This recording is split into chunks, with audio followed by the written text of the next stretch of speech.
நமச்சிவாய வாழ்க. நாதந்தாள் வாழ்க. இமைப்பொழுதும் என் நெஞ்சில் நீங்காதான் தாழ் வாழ்க. வாழ்க வளமுடன். அனைவருக்கும் இனிய வணக்கங்கள். நாம் இந்த பதிவில் பிறக்கப் போகும் அக்டோபர் மாதத்திற்கான உங்கள் ராசிக்கான பலன் என்ன என்பதனை பற்றி விரிவாக காண்போம். பிறக்கப் போகும் இம்மாதத்தில் உங்கள் வாழ்வில் வளமும் நலமும் செல்வ செழிப்பும் பெற்று வாழ்வில் உயரிய நிலையை அடைய எல்லாம் வல்ல எம்பெருமானை வேண்டி விரும்பி கேட்டுக்கொள்கிறேன். இம்மாத கிரகநிலை என எடுத்துக்கொண்டால் ரிஷபராசியில் குரு பகவானும் மிதுன ராசியில் செவ்வாய் பகவானும் உள்ளனர். இம்மாத ஆரம்பத்தில் சந்திர பகவான் சிம்ம ராசியில் தனது பயணத்தை துவக்குகிறார். கன்னி ராசியில் சூரிய பகவான், புதன் பகவான், கேது பகவான் உள்ளனர். துலாம் ராசியில் சுக்கிர பகவானும், கும்ப ராசியில் சனி பகவானும், மீன ராசியில் ராகு பகவானும் சஞ்சாரம் செய்கின்றனர். இம்மாத கிரக பயிற்சி என எடுத்துக்கொண்டால் புதன் பகவான் அக்டோபர் மாதம் 10ஆம் தேதி துலாம் ராசிக்கு பயிற்சியாகின்றார். சுக்கிர பகவான் அக்டோபர் மாதம் 12ஆம் தேதி அன்று விருச்சக ராசிக்கு பயிற்சியாகின்றார். அக்டோபர் மாதம் 17ஆம் தேதி இரவு 7:40 சூரிய பகவான் கன்னி ராசியில் இருந்து துலாம் ராசிக்கு பயிற்சியாகின்றார். செவ்வாய் பகவான் அக்டோபர் மாதம் 20ஆம் தேதி அன்று மிதுன ராசியில் இருந்து கடக ராசிக்கு பயிற்சியாகின்றார். நீச்சஸ்தானத்திற்கு செல்லும் செவ்வாய் பகவானால் மிகப்பெரிய மாற்றம் உண்டாகும்.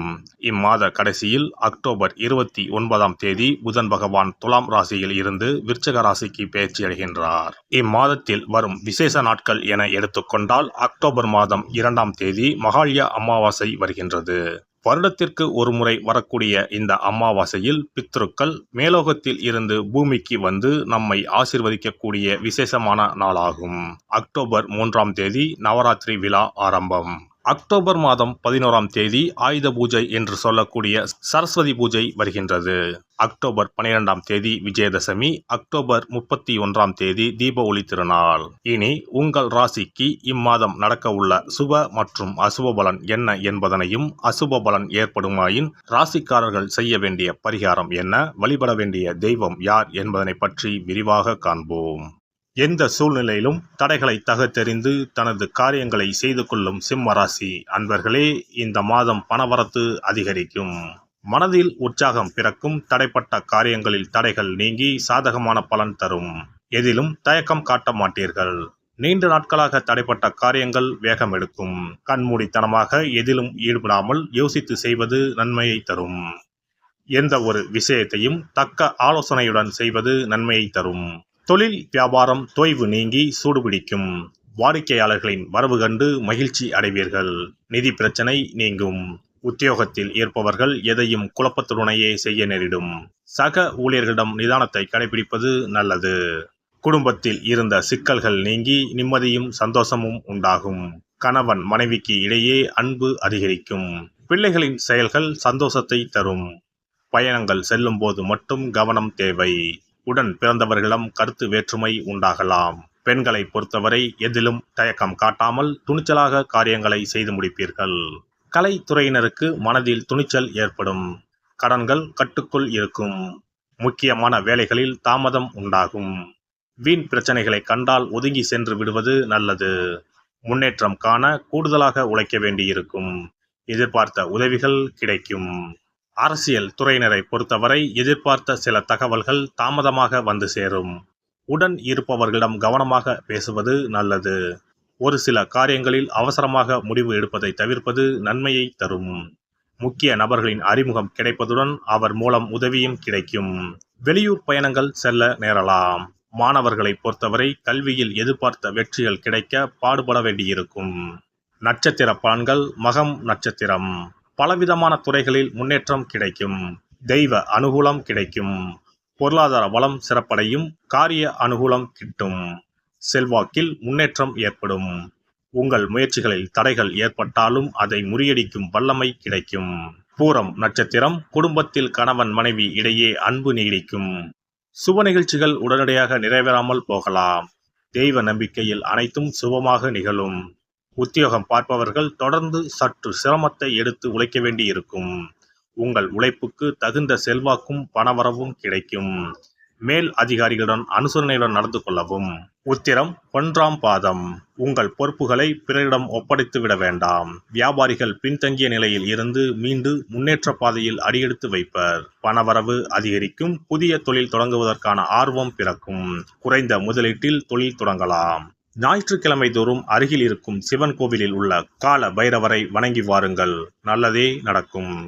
சிறப்பு பரிகாரம். சொந்த வீடு அமைவதற்கு ஆன்மீக பரிகாரம். சொந்த வீடு கனவு நிறைவேற வேண்டும் என்பதற்காக எத்தனையோ கோவிலுக்கு சென்று எத்தனையோ பூஜை வழிபாடு என செய்தும் ஒன்றும் நடக்கவில்லை என்பவர்கள் வீட்டிலேயே இந்த எளிய பரிகாரத்தை செய்து வந்தால் நல்ல பலன் கிடைக்கும். எளிமையான இந்த 2 பரிகாரங்களை செய்து வந்தால் விரைவில் சொந்த வீடு யோகம் அமையும். அதனால் நம்பிக்கையுடன் இந்த சக்தி வாய்ந்த வழிபாட்டை செய்து வரவும்.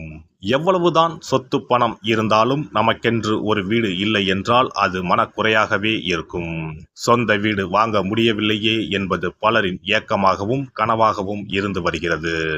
சொந்த வீடு வாங்க வேண்டும். வாங்கிய இடத்தில் விரைவில் வீடு கட்ட வேண்டும். ஏற்கனவே துவங்கியிருந்த வீட்டின் பணிகளை பணப்பற்றாக்குறையால் கட்டி முடிக்க முடியவில்லையே என்ற கவலையில் இருப்பவர்கள் ஏராளம். இப்படிப்பட்டவர்கள் வீட்டிலேயே எளிமையான 2 பரிகாரங்களை தொடர்ந்து செய்து வந்தாலே போதும். சொந்த வீடு வாங்க வேண்டும் என்று நினைப்பவர்கள், அதற்கான முயற்சியில் ஈடுபட்டிருப்பவர்கள் ஒரு சிறிய அகல் விளக்கில் விளக்கெண்ணெய் ஊற்றி தீபம் ஏற்ற வேண்டும். மகா விஷ்ணுவின் அவதாரங்களில் ஒன்றான வாமனரை மனதில் நினைத்து சொந்த வீடு அமைய வேண்டும் என்று பிரார்த்தனை செய்து கொண்டு மாதந்தோறும் வரும் திருவோண நட்சத்திரத்தன்று வீட்டின் அக்னி மூலையான தென்மேற்கு மூலையில் இந்த விளக்கை ஏற்றி வைக்க வேண்டும். அக்னி திசை என்பது மண்ணுக்குரிய திசையாகும். அதாவது அங்காரகன் எனப்படும் செவ்வாய் பகவானுக்கு உரிய திசை இதுவாகும். 3 அடி மண் கேட்டு 3 உலகையும் அளந்தவர் வாமனன். அதனால் அவரை நினைத்து பால் பாயசம் நிவேதனமாக படைத்து வழிபட்டு வந்தால் விரைவில் சொந்த வீடு யோகம் அமையும். மற்றொரு பரிகாரமாக வீட்டில் பயன்படுத்தும் காமாட்சி விளக்கு அல்லது கஜலட்சுமி விளக்கு அல்லது வழக்கமாக பயன்படுத்தும் ஏதாவது ஒரு விளக்கை எடுத்துக்கொள்ளுங்கள். விளக்கை சுத்தம் செய்து மஞ்சள் குங்குமம் வைத்து வாசனை மிகுந்த வெள்ளை நிற பூக்கள் சாற்றுங்கள். பிறகு 5 ரூபாய் நாணயத்தை விளக்கிற்குள் போட்டு நெய் அல்லது எண்ணெய் ஊற்றுங்கள். ஒரு சிறிய தட்டின் மத்தியில் மஞ்சள் குங்கும பொட்டு வைத்து அதன் மீது 5 ரூபாய் நாணயத்தை வைத்து நாம் ஏற்கனவே தயார் செய்த விளக்கை இதில் வைத்து விளக்கினை ஏற்ற வேண்டும். தினமும் காலையில் 6 மணி முதல் 7 மணிக்குள் இந்த விளக்கை ஏற்றி வந்தால் விரைவில் வீடு கட்டுவீர்கள். 5 ரூபாய் நாணயம் என்பது குபேரனுக்கு உரியதாகும். இதை விளக்கில் போட்டு ஏற்றுவதால் வீடு கட்டுவதற்கான அல்லது வீடு வாங்குவதற்கான பணம் ஏதாவது ஒரு வழியில் உங்களுக்கு கிடைக்கும். காலை 6 மணி முதல் 7 மணி வரையிலான நேரம் என்பது ஞாயிற்றுக்கிழமையில் சூரியன், திங்கள்கிழமையில் சந்திரன், செவ்வாய்க்கிழமையில் செவ்வாய், புதன்கிழமையில் புதன், வியாழக்கிழமையில் குரு, வெள்ளிக்கிழமையில் சுக்கிரன், சனிக்கிழமையில் சனி என நவக்கிரகங்களில் பாவ கிரகங்களான ராகு கேதுவை தவிர்த்து மற்ற 7 கிரகங்களையும் குறிக்கும் ஹோரை நேரமாகும். இந்த நேரத்தில் விளக்கு ஏற்றுவதால் நவக்கிரகங்களின் அருள் கிடைத்து பூமி யோகம் உண்டாகும். எந்த ஒரு பரிகாரம் என்றாலும் மனதில் முழு நம்பிக்கையோடும் இறைவனை உறுதியாக வேண்டி வழிபாடு செய்தால் மட்டுமே பலன் தரும். எளிமையான இந்த பரிகாரத்தை தொடர்ந்து செய்து பயன்பெறுங்கள். எல்லாம் வல்ல இறையருளால் நீங்களும் உங்கள் அன்பு குடும்பமும் உடல் நலம், நீலாயுள், நிறை செல்வம், உயர் புகழ், மெய்ஞானம் ஓங்கி வாழ்க வளமுடன். இந்த வீடியோ பதிவு உங்களுக்கு பிடித்திருந்தால் லைக் பண்ணுங்க, கமெண்ட் பண்ணுங்க, ஷேர் பண்ணுங்க, மறக்காம சப்ஸ்கிரைப் பண்ணுங்க, பக்கத்துல இருக்கிற பெல் பட்டனை கிளிக் பண்ணுங்க. நன்றி, வணக்கம். ஓம் நமச்சிவாய. சிவாய நம.